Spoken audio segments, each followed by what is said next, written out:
오늘은 우리 교회가 설립된 지 11년째 되는 그런 해입니다. 그동안 하나님께서 우리 교회를 지켜주시고 인도해 주신 것을 감사합니다. 그동안 교회를 위해서 헌신하고 봉사하시고 수고하신 우리 성도 모두 여러분들에게 감사를 드립니다. 뜻깊은 이 시간 우리가 하나님께 온전한 감사와 찬송을 하는 그러한 오늘 주일이 되었으면 고맙겠습니다.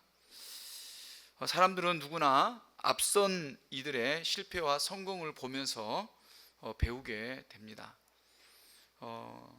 일반적인 인생을 사는 세상 사람들도 마찬가지고 또 신앙적인 삶을 살아가는 성도들도 마찬가지입니다. 그래서 앞에서 본으로 보여준 사람들이 굉장히 중요하죠. 어떤 본을 보이는 사람과 함께 있었느냐, 함께 살았느냐, 그 본을 보고 산 사람들이 그 좋은 본을 따라서 살아갈 때 좋은 영향력으로 말미암아 정말 그 아름다운 길을 걸어갈 수가 있는 것이죠. 그래서 이 본보기가 중요하다, 그런 누구나 그런 생각을 합니다. 그런데요, 이 본보기도 중요하지만 이 본을 보이는 사람을 어떻게 따라가느냐, 어떻게 해석하고 따라가느냐가 어떻게 보면 더 중요한 것 같아요. 나쁜 본이든 좋은 본이든 마찬가지입니다. 예를 들면 알코올 중독자를 아버지로 둔 아들들이 있다고 한번 생각해 보십시오. 그 아들들이 다 알코올 중독자가 되는 게 아닙니다. 어떤 사람은 아예 그냥 술이라고 하면 입에도 되지 않는 그런 아들이 될 수가 있는 겁니다. 그런데 어떤 아들은 그야말로 아버지와 똑같은 알코올 중독이 될 수도 있는 것입니다. 그 아버지가 보여준 것은 나쁜 면의 그런 본보기죠. 그래서 우리는 반면교사라는 말이 있습니다. 반면교사라는 것은 실패한 것, 부정적인 것, 그런 본을 보인 사람이 교사가 될 수가 있다는 거예요.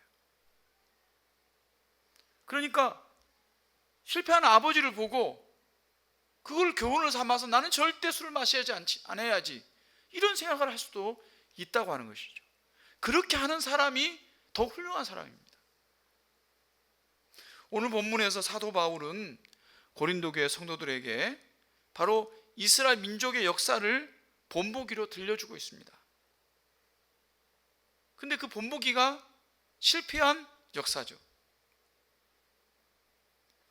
그것을 보면서 반면교사로 삼으라고 하는 것이죠. 그래서 너희가 그들의 실패를 통해서 배우고 그 길을 반복하는 실수를 하지 마라, 그런 말씀을 하고 있는 겁니다.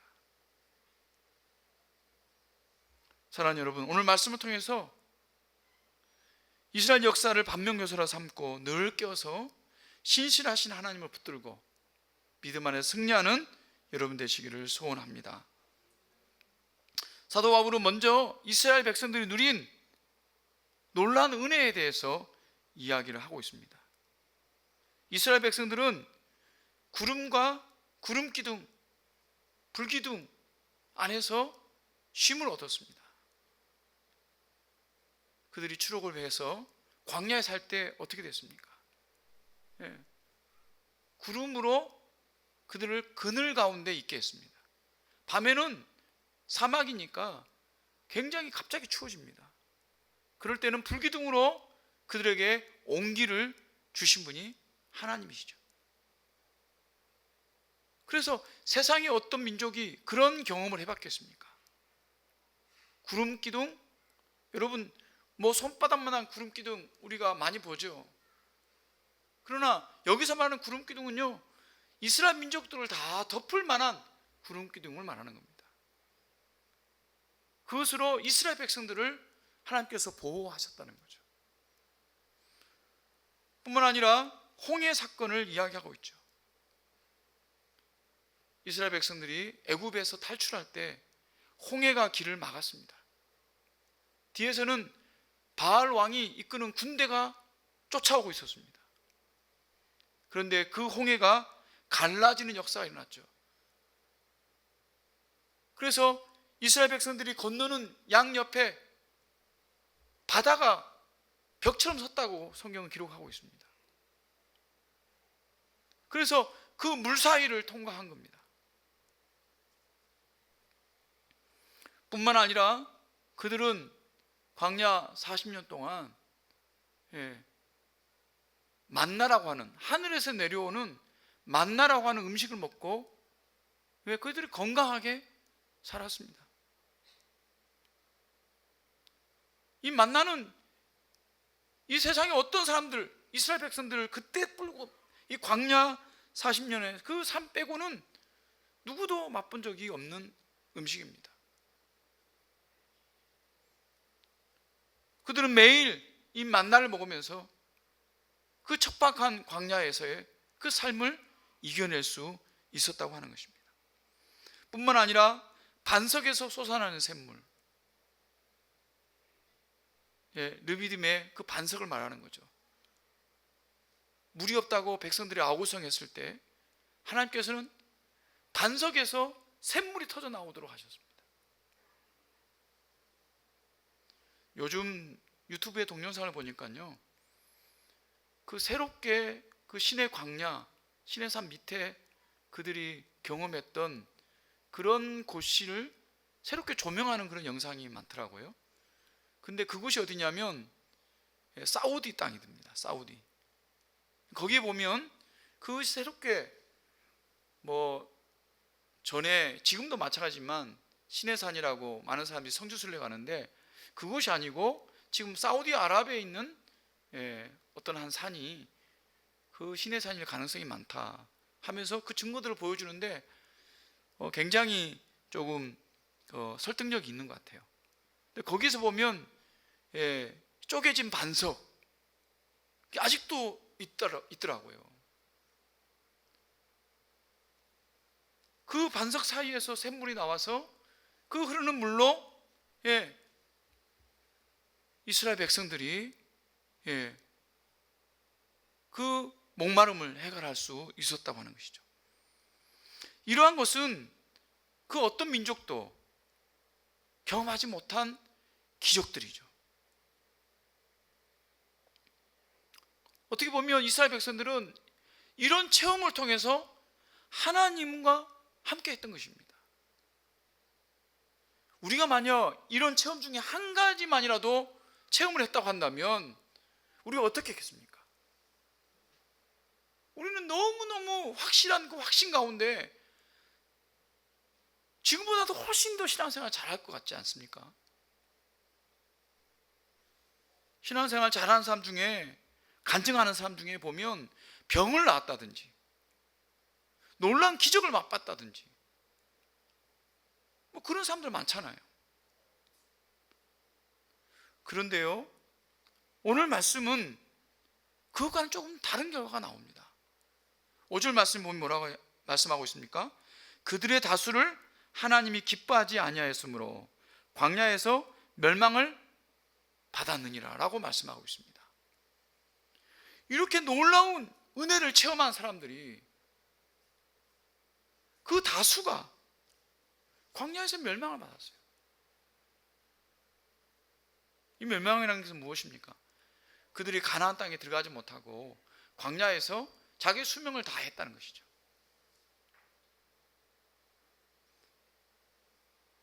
그것은 하나님의 징계였습니다. 그들은 1년이 채 지나지 않아서 가나안 땅에 들어갈 수 있는 기회가 있었어요. 그러나 그들은 하나님을 신뢰하지 않고 오히려 하나님께 원망과 불평을 하다가 하나님부터 징계를 받은 것이죠. 특별한 은혜를 받았다, 특별한 체험을 했다. 사실은 그것이 중요한 게 아니라는 거예요.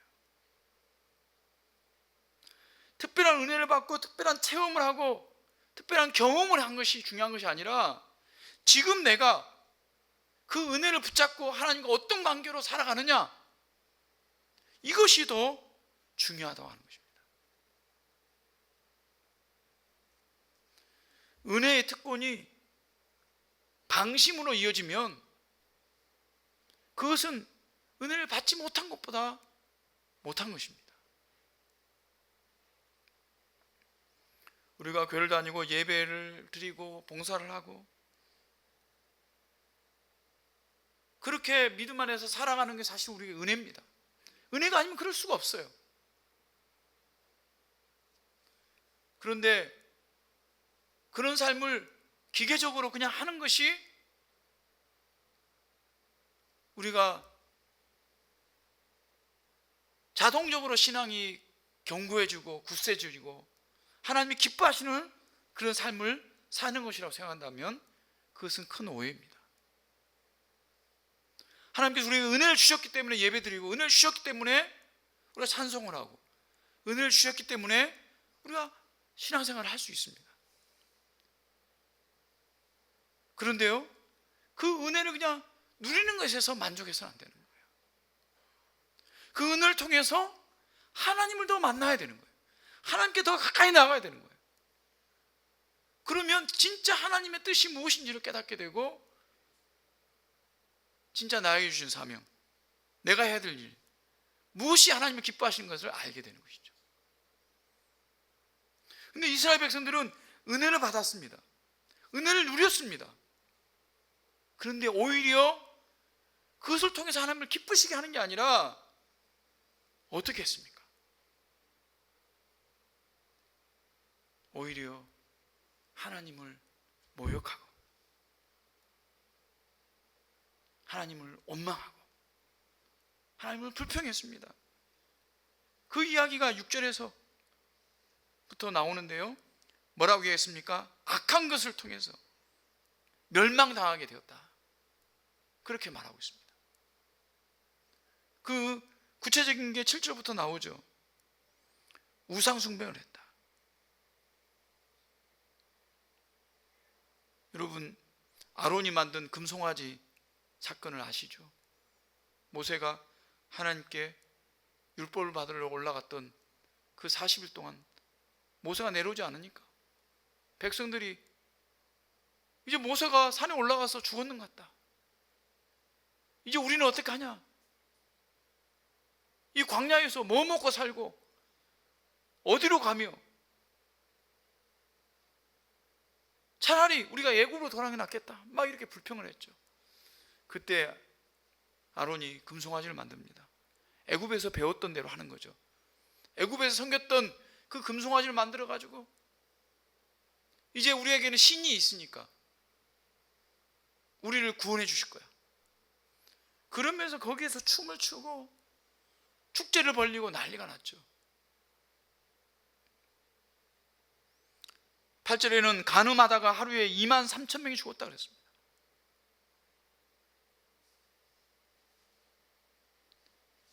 또 하나님께 원망 불평하다가 하나님을 시험하다가 불뱀에 물려서 수많은 사람들이 죽임을 당했던 사건도 있습니다. 급기야는 가데스 바네아에서 가나안 땅을 정탐하고 가나안 땅을 차지하라고 하나님께서 명령하셨는데 어떻게 했습니까? 정탐하고 온 백성들의 대표가 우리는 가나안 땅에 들어가면 다 죽는다,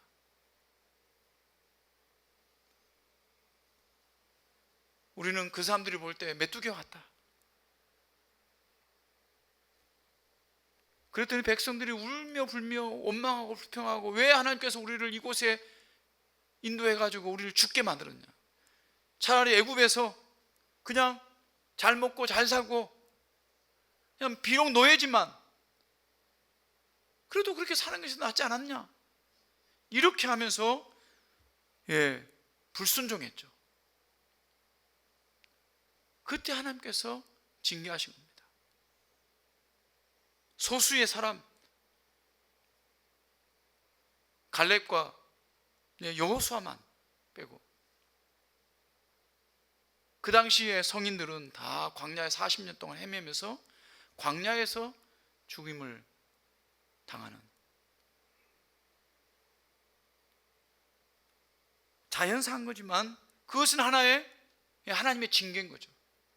가나안 땅에 들어갈 수 없는 것입니다. 그리고 다음 세대가 가나안 땅에 들어가도록 하신 것을 말씀하고 있습니다.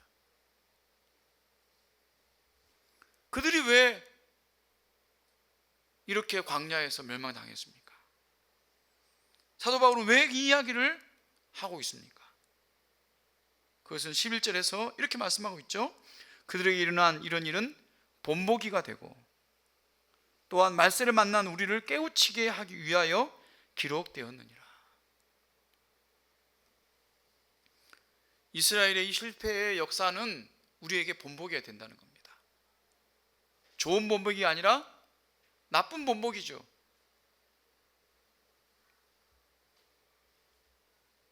그런데 특별히 말세를 만난 우리를, 사도 바울 그 시대의 고린도 교회뿐만 아니라 지금도 우리 말세를 만난 우리에게도 우리를 깨우치기 위해서 이 말씀을 기록했다고 이야기하고 있는 것입니다. 그렇습니다. 성경은 단순한 역사책이 아닙니다. 우리 지금 이 말세를 살아가고 있는 우리 모두의 거울 같은 것이고 경고의 메시지인 것입니다. 그래서 성경은 믿음의 영웅들만 기록하지 않았어요. 영웅들 이야기도 성공한 이야기만 하지 않았습니다. 아브라함을 이야기할 때도 아브라함은 믿음으로 순종해서 정말 하나님께서 그를 의로 여겼다, 이런 이야기만 한 게 아니에요. 아브라함이 자기 아내를 왕에게 아내로 주려고 했던 그런 실패한 이야기, 하나님이 약속하신 약속을 믿지도 않고 양자를 들으려고 했던 이야기, 이런 실패 이야기들을 기록을 하고 있죠. 다윗도 마찬가지입니다. 다윗이 성군으로서 하나님 마음에 합한 사람으로서 성공한 이야기만 기록된 게 아닙니다. 우리아의 아내 밧세바를 겁탈해서 그런 간음한 이야기까지 성경은 기록하고 있습니다. 신약에 와서는 예수님의 수제자인 베드로가 3번이나 예수님을 부인하고 저주까지 했던 이야기도 기록을 하고 있죠. 왜 그렇습니까? 하나님께서 그 아브라함이나 다윗이나 베드로를 이렇게 낮추게 하기 위해서 그런 게 아니에요. 그것을 보고 우리가 그 길을 따라가지 말라고, 그것을 교훈을 삼으라고 기록을 하고 있는 것입니다. 실패를 통해서 배우는 것이죠. 그래서 성경 말씀이 중요한 겁니다. 성경 말씀을 통해서 그 진리들을 하나하나 배워갈 수가 있는 것입니다. 사랑하는 여러분, 우리는 실패를 통해서 배워야 합니다. 그래서 실패를 또한 두려워해서는 안 돼요.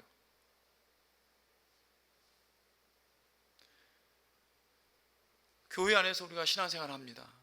성경은 우리가 교회 안에서 예수님을 머리로 해서 온 지체가 한 몸이 된다, 이렇게 말씀했습니다. 한 몸이 된다는 것은 서로가 서로를 돕고 서로가 서로의 그 영향력 아래에서 정말 유기적으로 서로 관계를 맺는 것을 말합니다. 그런데요, 몸에 문제가 생기면 이 몸도 서로 도울 수가 없어요. 뇌졸중에 걸리면 손발이 움직이질 않아요. 말은 하는데 밥은 먹어야지 하는데 손이 안 움직이고 어떻게 밥 먹겠습니까? 오늘날 교회는 완전하지 못합니다. 몸된 교회가 완전하지 못하니까 항상 문제가 생겨요. 그래서 성도들 간에 서로 상처도 주기도 하고 서로 아픔도 있기도 하고 고장난 팔처럼 고장난 다리처럼 그럴 수가 있다고 하는 것이죠. 그런데 그게 무서워서 교회 생활을 하지 않는다면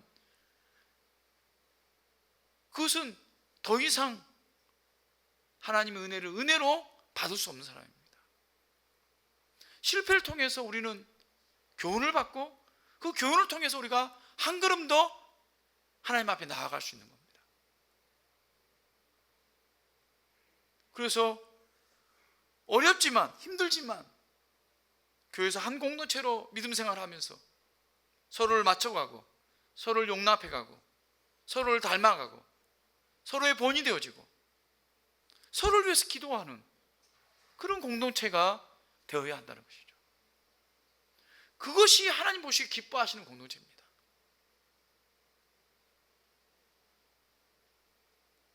근데 어떤 사람은요, 가나안 성도라고 하죠. 가나안, 거꾸로 하면 안 나가죠. 교회는 안 나간다고 생각합니다. 안 나가려고 합니다. 꼴 보기 싫어서 안 나간답니다. 어떤 사람이, 어떤 목사가, 어떤 권사가 그러면서 나는 믿음 생활을 한다고 이야기해요. 유튜브 통해서 설교 듣고 매일마다 말씀 보고 그렇게 혼자서 살아간다는 거예요.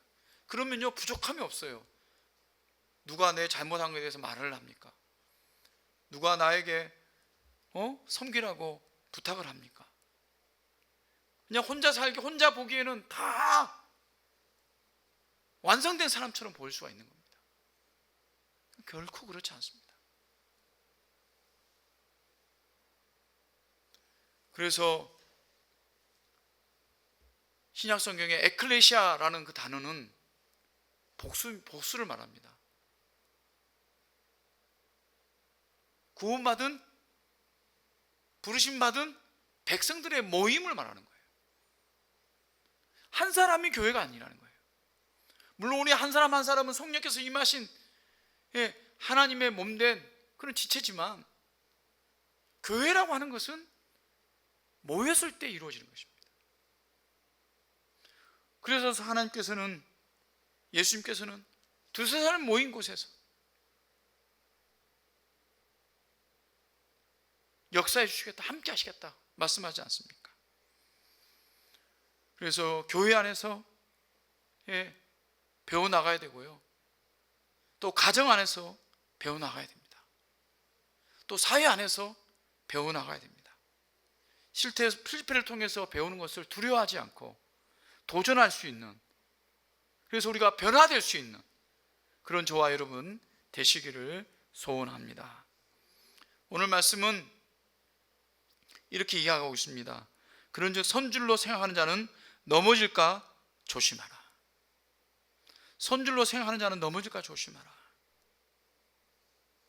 넘어질 것을 조심하라 말씀하고 있는 것이죠. 나는 괜찮다, 그런 교만이 자신의 신앙을 무너뜨립니다.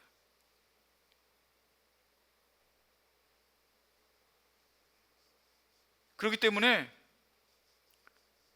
교만하지 않고 언제든지 나도 넘어질 수 있구나, 그것을 기억하라고 말씀하고 있는 것입니다. 그래서 13절에 이런 말씀을 하십니다. 사람이 감당할 시험 받기는 너희가 당한 것이 없나니 오직 하나님이 미쁘사 너희가 감당하지 못할 시험 당함을 허락하지 아니하시고 시험 당할 즈음에 또한 피할 길을 내사 너희로 능히 감당하게 하시니라.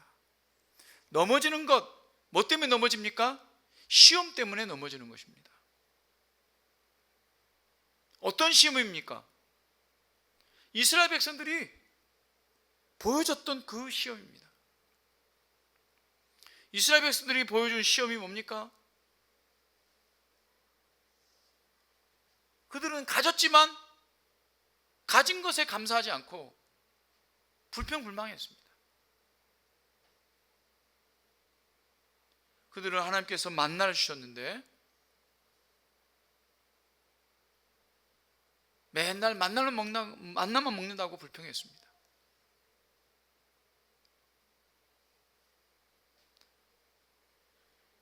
만나는 이 세상에 어떤 민족도 역사상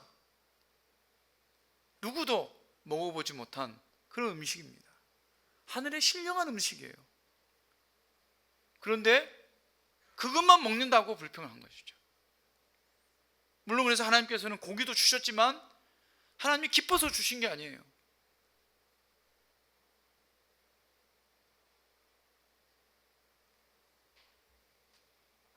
하나님께서 그들의 필요 때마다 물을 허락해 주셨습니다. 하지만 그들은 하나님께서 주실 그 물을 기다리지 않고 먼저 불평했습니다. 원망했습니다. 기다리지 못한 거죠. 그들이 원망과 불평 안에는 가장 큰 시험이 뭡니까? 물질적인 겁니다. 그래서 뭐라고 얘기합니까? 우리가 애굽으로 돌아가면 좋겠다. 이집트로 돌아가면 좋겠다. 거기에서는 그래도 먹을 건 먹었다. 그래도 한 번씩 고기도 먹었다. 노예로 살지만 그래도 그때가 더 좋았다. 지금 하나님의 백성이 되어서 하나님 주시는 말씀을 가지고 하나님과 만나는, 제사를 통해서 하나님 만나는 그런 공동체로 살아가고 있습니다. 하나님 보호와 인도함 가운데 살아가고 있는 거죠. 그런 영적인 것보다 당장 먹고 사는 것, 거기에 마음을 빼앗겨 버린 것이죠. 그런 시험이 올 때 우리가 넘어지는 것입니다. 사랑하는 여러분, 이스라엘 백성들이 홍해를 건넌 사건은 예표적으로 세례를 의미합니다. 우리가 물로 세례를 받잖아요.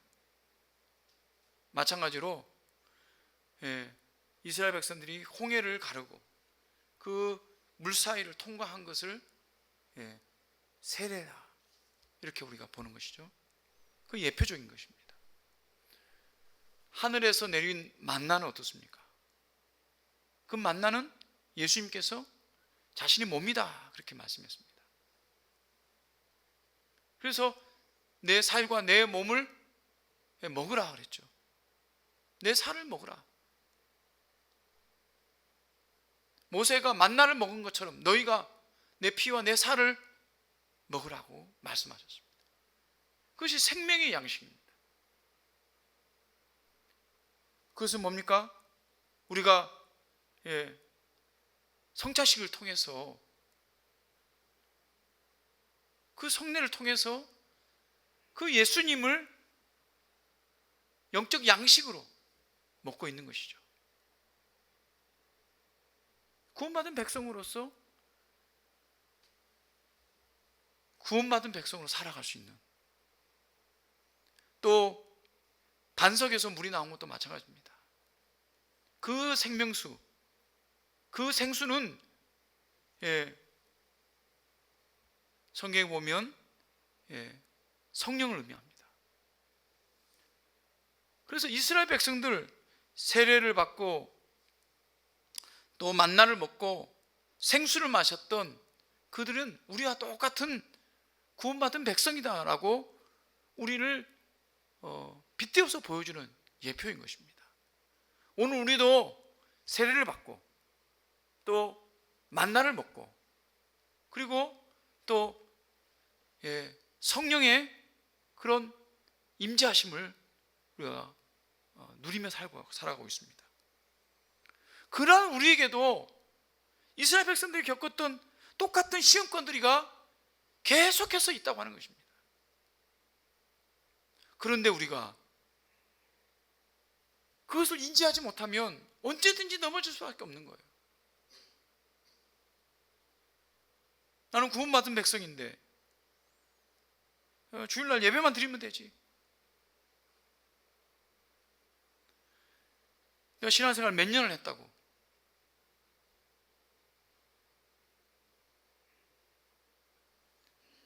그렇게 자만하게 되면 반드시 넘어지는 사건이 일어나는 것입니다.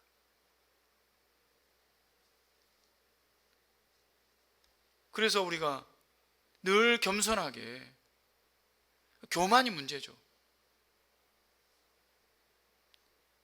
교만이 찾아오면 반드시 불평이 찾아오게 됩니다.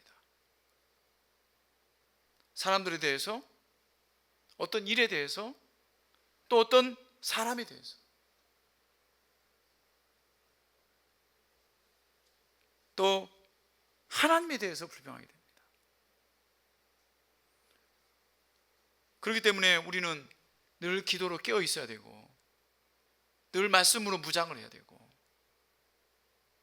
하나님의 뜻을 살필 수 있는 성도가 되어야 될 줄로 믿습니다. 그런데요, 우리에게 위로와 소망이 되는 말씀이 있습니다. 13절 하반절에 뭐라고 했습니까? 오직 하나님은 미쁘사. 미쁘다는 말이 무슨 말입니까? 믿을만하다라는 말에서 나온 말입니다. 순 우리말입니다. 미쁘다. 하나님 미쁘시다. 하나님은 믿을만한 분이시다. 신뢰하는 분이시다. 어떻게 해요? 너희가 감당하지 못할 시험 당함을 허락하지 아니하시고 시험 당할 즈음에 또한 피할 길을 내사 너희를 능히 감당하게 하시느니라. 하나님은 우리에게 그 시험을 피할 수 있는 길을 열어주십니다. 시험으로 우리가 어려움 당하고 낙심할 때, 또 상처받을 때, 또 그것으로 정말 힘들어할 때 우리 하나님을 끝까지 붙들으면 피할 길을 내어주신다는 거죠. 성경에 많은 사건들이 다 그것을 말하고 있습니다.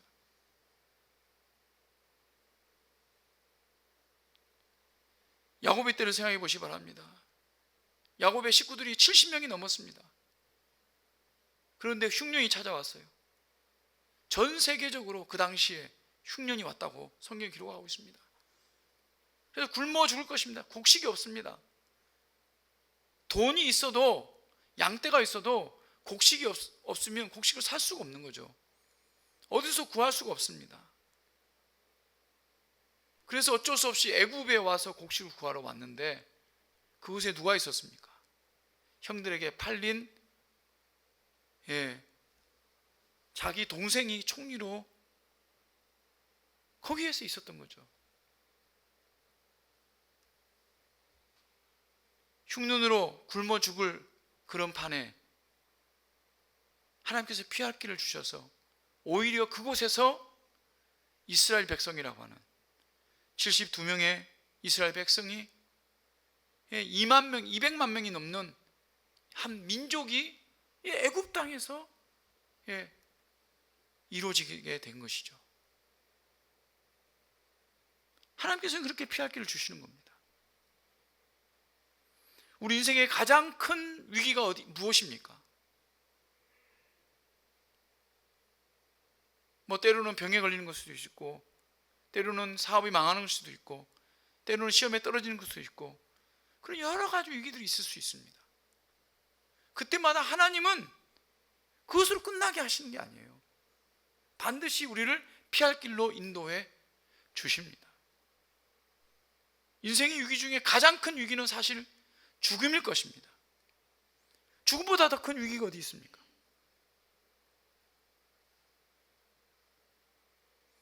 그런데요, 그 인생의 가장 큰 위기 가운데서도 하나님께서 우리를 피할 길을 주셨습니다. 너희는 마음에 근심하지 말라. 하나님 믿으니 또 나를 믿으라. 내가 내 아버지 집에 거할 곳이 많도다. 그렇지 않으면 너희에게 일렀으리라. 내가 너희를 위하여 거처를 예비하러 가노니 가서 너희를 위하여 거처를 예비하면 내가 다시 와서 너희를 내게로 영접하여 나 있는 곳에 너희도 있게 하리라. 요한복음 14장 말씀이죠. 예수님이 자신의 죽음을 앞두고 제자들에게 하신 말씀입니다. 내가 죽는 것이 끝이 아니라 너희들의 거처를 예비하러 가는 것이다. 너희들로 죽는 것이 끝이 아니다. 너희가 죽으면 너희들과 갈 천국을 예비하러 가신다. 그걸 말씀하셨습니다. 그러니까 우리가 죽음에도 결코 두려워할 필요가 없다라고 말씀하는 겁니다.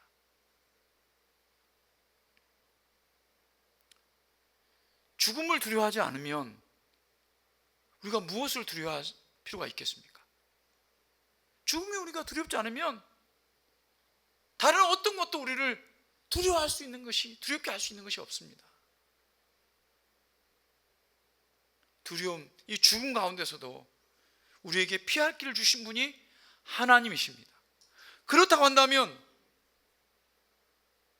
우리 인생길에서 어려움을 겪고 실패를 겪고 또 갈등을 겪고 또 낙심을 겪는 일들이 있다 할지라도 그것 때문에 우리가 결코 포기될 수는 없다고 하는 것입니다. 왜냐하면 피할 길을 예비해 두신 신실하신 하나님이 계시기 때문입니다. 믿습니까, 여러분? 그 하나님을 붙잡고 살아가시길 바랍니다. 결코 낙심하지 마시기 바랍니다. 상처 때문에, 사람 때문에, 일 때문에, 경제적인 어려움 때문에 낙심하지 마십시오. 유명한 설교가로 유명한 스펄전 목사님이라는 분이 계십니다. 엄청난 부흥을, 교회를 부흥시킨 그런 목사님이시죠. 그 스펄전 목사님이 어떤 농가에 갔는데 그 농가에 가니까 바람의 방향을 알려주는 풍량계가 이렇게 높이 이렇게 세워졌다고 합니다. 그런데 특이하게도 그 풍량계에는 그 끝에 하나님은 사랑이시다 이런 표가 붙어 있었다고 합니다. 그래서 이 목사님이 그 주인에게 물었습니다. 이것은 하나님의 사랑이 풍량계처럼 변한다는 뜻입니까? 그렇게 그 농부에게 물은 거죠. 그러니까 풍량계는 바람의 방향에 따라서 바뀌잖아요. 그랬더니 농부가 하는 말이 그런 말이 아닙니다. 바람이 어떤 방향을 가리키든 간에 그곳에 하나님께서 여전히 사랑으로 계신다는 뜻입니다. 그렇습니다. 하나님은 바람처럼 바뀌는 분이 아니세요. 하나님은 바람 때문에 바뀌는 분도 아니세요. 하나님은 항상 신실하게 우리를 붙잡고 계시는 분이십니다. 우리가 시험 당할 것을 늘 조심하고 깨어 있으면 그 사랑 하나님께서 우리를 그 시험 가운데서 반드시 이겨내게 해 주실 것입니다. 빠른 시간 내에 덜 상처받고 덜 낙심하고 덜 아프고 회복될 것을 믿습니다. 그 신실한 하나님을 붙잡기를 바랍니다. 교만하지 아니하고 불평하지 아니하고 늘 시험을 대비하며 살아가는 저와 여러분 되시기를 주님으로 축원합니다.